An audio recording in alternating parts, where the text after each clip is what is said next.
Hello, and welcome to the module on anxiety. Today's module is going to be presented by me, Noelle Adler, and my colleague, Simon Peck. Both of us are therapists at SEC, and both of us have had a long therapeutic history. I'm now the clinical lead at SEC, so very much swimming in the pond of feeling and the themes of feeling. So, why is this subject important? It's not an easy subject to think about, and it's not an easy subject to feel, and it's not an easy subject to talk about. So why are we doing it? Well, it's very important because it is universal. Anxiety is universal. And if we don't know we're anxious and we don't have any control of our anxiety, it can go unchecked and run rampant and can actually cause a lot of harm, a lot of damage, and eventually be really disabling. So there's two words I want you to remember when we think about anxiety, and that is umbrella and universal. I'm going to start with the universality of anxiety. So there is a great myth that other people have anxiety. I hear people say to me, "Oh, my husband's got that. He's anxious." Well, actually, no, we all have anxiety. It's our evolutionary gift. So I'm going to tell you a little story about how we developed anxiety. And it was walking through the veld in Africa, because we all come from Africa. So we're going through the veld, we're going to the waterhole, and the clever ones of us wait. He's called Robin, this clever one, and he's at the side of the waterhole, and he's looking around. And then he sniffs, and he thinks, maybe, maybe not. And his ears prick up, and he thinks, there's something under those reeds. He backs off. Sam comes along. Oh, Sam is so laid back. Don't worry about a thing. Look at those lovely clouds, and there's the sunshine. Oh, and a waterhole. Let's go to the waterhole. Down into the waterhole. Boom. Yes, that's what happens. A crocodile gets him. So what did our brains do? They were very, very clever. They developed an amygdala, which is an almond-shaped part of the brain. And that amygdala takes in external situations, and it alerts the brain to switch on, get your adrenaline going, note what's happening, because if you do that, you know what? You're going to survive, and you're going to go, and you're going to have more babies. And that's what the human race was about in those days. Now, the news about anxiety is that anxiety is an umbrella. So when we're talking about it in psychotherapeutic terms, we understand that it covers over a multitude of other feelings. I always think anxiety for me is a little bit like my arthritis. I have a chronic arthritis because I'm hypermobile, and I always want to do the same with my arthritis as I might do with my anxiety. So I want to outrun it, just ignore it, go and play tennis, have 6 sets of tennis, crippled at night, completely crippled, have to have codeine, have to sometimes take morphine. So that's not a good response. My other response to my arthritis is, why can't we have a big jelly bath in the garden? I keep asking for this. And then I could just sit in it and relax and completely ignore the fact that I have got aching joints and I feel disabled. And if I just stay completely still, it will pass. Now, of course, that doesn't work either, because the moment I start moving, it feels worse. And anxiety is very, very similar. So we can't outrun it because it's faster than us, it's louder than us, and it will break down our psychological walls. So we can't outrun it. Also, if we go into a glued fixed state, when we unglue, we feel horrendous. We haven't attended to the communication it's trying to bring. So I can feel you asking, so listen, well, what are we going to do about this anxiety? Well, I am hoping at the end of this session, you will have a better understanding of your anxiety, a better understanding of what drives your anxiety. And because of that, the great news is Simon and I are hoping that we can help you unhitch your anxiety from yourself so you can have a look at it and understand what drives it. At that moment, anxiety reduces, it comes more in your control, and of course, everything eases. So Simon and I are going to have a little conversation shortly, and then Simon is going to take us through some theory about anxiousness and anxiety and Give us a bigger picture, a universal picture. Okay, so Simon, can I start chatting to you now? How do you know you're anxious? So my therapeutic journey, I often can now think back to how I was as a little one. I mean, very little and boy age and younger. And I found myself um, frozen and stuck, um, not dissimilar to the waterhole experience. Um, there was a lot of danger around me, a lot of uncertainty, a lot of what is lurking, as you were saying, beneath the reeds. With the reeds for me were my growing environment, my home. And I had to be very cautious and tread very carefully because I was never quite sure whether the crocodile was close or when the crocodile might snap. So I grew in a world that was really quite uncertain and unpredictable, and had to tread really carefully. It's only now that I realise, or through my therapeutic the therapy I've had, that was a very anxious time for me, and that's had a big footprint, has left a big mark in terms of my psychological part of me. So Simon, what sort of mark did that leave? So in the here and in the here and now, and let me think about a previous career maybe. So well into my adult years, um, the crocodiles were still out there. The crocodiles had changed shape, and the crocodile had become maybe a boss, maybe a demanding organisation, maybe my own insecurity about could I deliver it? Could I meet the expectation? What if I don't? Um, and the crocodiles were everywhere. The threat was still there, so I remained quite on guard and actually quite defensive. I now know bosses come towards me, big pressured demands come towards me, and I may freeze. I may withdraw into myself. As a kid, I'd withdraw into my bedroom. As an adult, I might withdraw into myself. And the imposter syndrome wakes up and starts to collude with all of that external noisy mess and those demands. And I'd fall into a trap of I can't. It's and that mark is something quite suffocating. It's coming at me again. It's it's new but really familiar. The imposter syndrome. We are so familiar with that. So familiar with that. And it can be incredibly eroding, undermining, suffocating. The feeling of I can't, being overwhelmed by shame. They are very suffocating feelings. They can be really quite disabling. And I also completely echo that getting to know you're anxious. I took years and years. I used to just run around with a massive headache, grinding my molars, and thought that was a normal way of life. And it wasn't until well into my experience of therapy, I was explaining to my therapist about sitting bolt upright reading with my knees clamped together. And I said, you know what? The very strange thing is I couldn't move. And she went, that sounds anxious, Noelle. Ah. And it was like this immense light bulb that I think enabled me to go, oh, okay. And she said it in such a normal way. That's anxious. That sounds anxious. That was my beginning of starting to get to know my anxiety, not just explain, but actually, and not being pushed about by it anymore either. Thank goodness. I got to know it in a different way. So, Simon, would you be kind enough at this point to interject with a little bit more theory? We've got a lovely picture of the iceberg and the little man and the snowflake. Could you take us through that for a moment, please? Um, there's two aspects to that I'd like to sort of like think about before I get to the iceberg.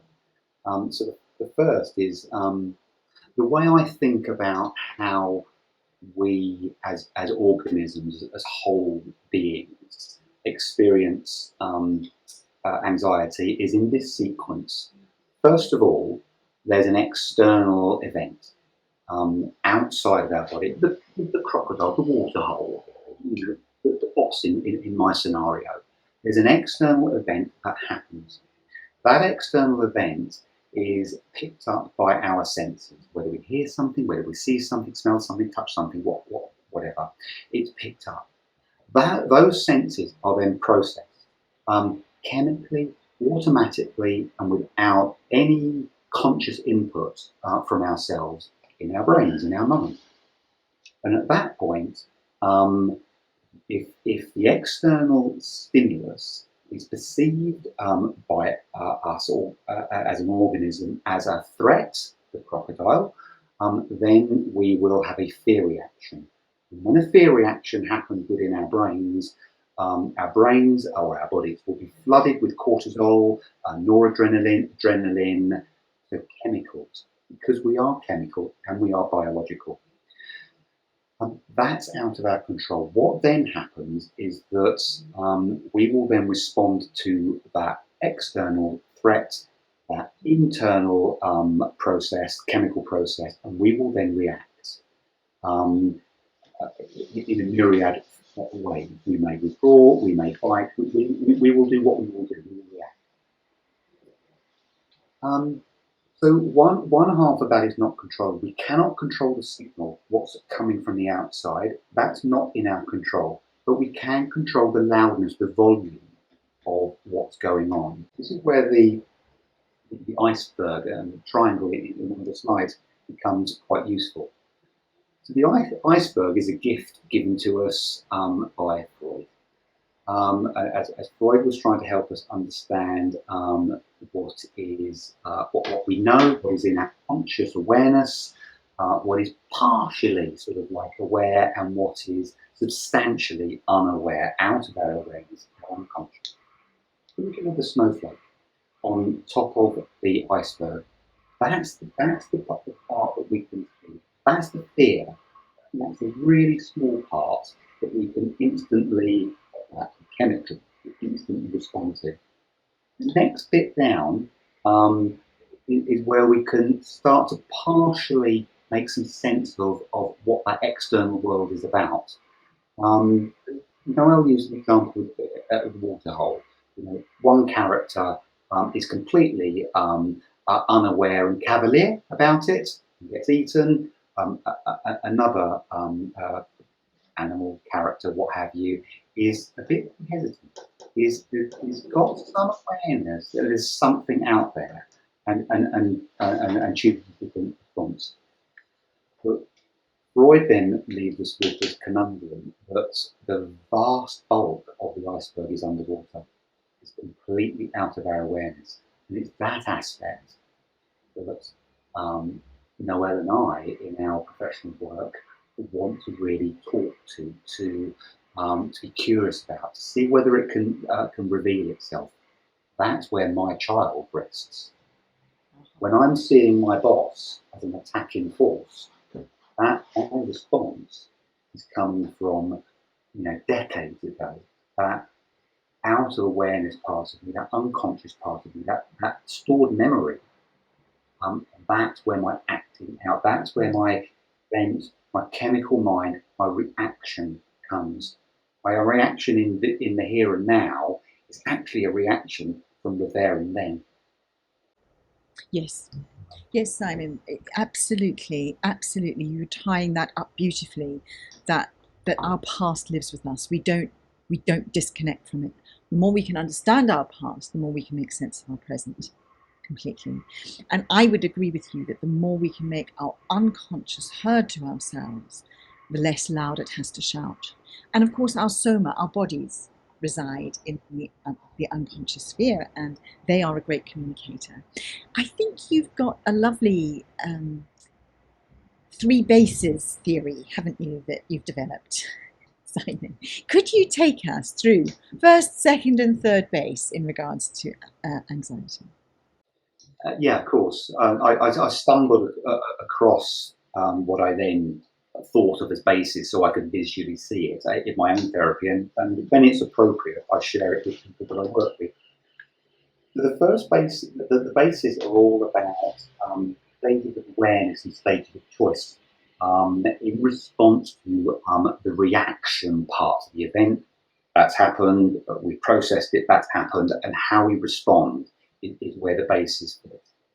So the first base is that something's happened, and we do not process that in a conscious way. It just happens and just flows through us. And our reaction is just how it was always going to be, like disconnected from it, no choice, involuntary, as if it's our unconscious still acting out. However, on first base, that will become noticed after the event. Really frustrating to start to notice how one is acting out in maybe a less helpful way. Phase two, same processes happen.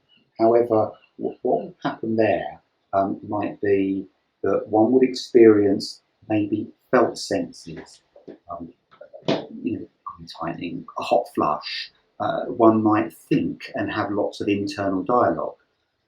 However, the response, the unhelpful response, the automatic response will still come out. So if the response happens to be something that we'll just say, we'll shout at someone, we'll defend aggressively, that will still happen.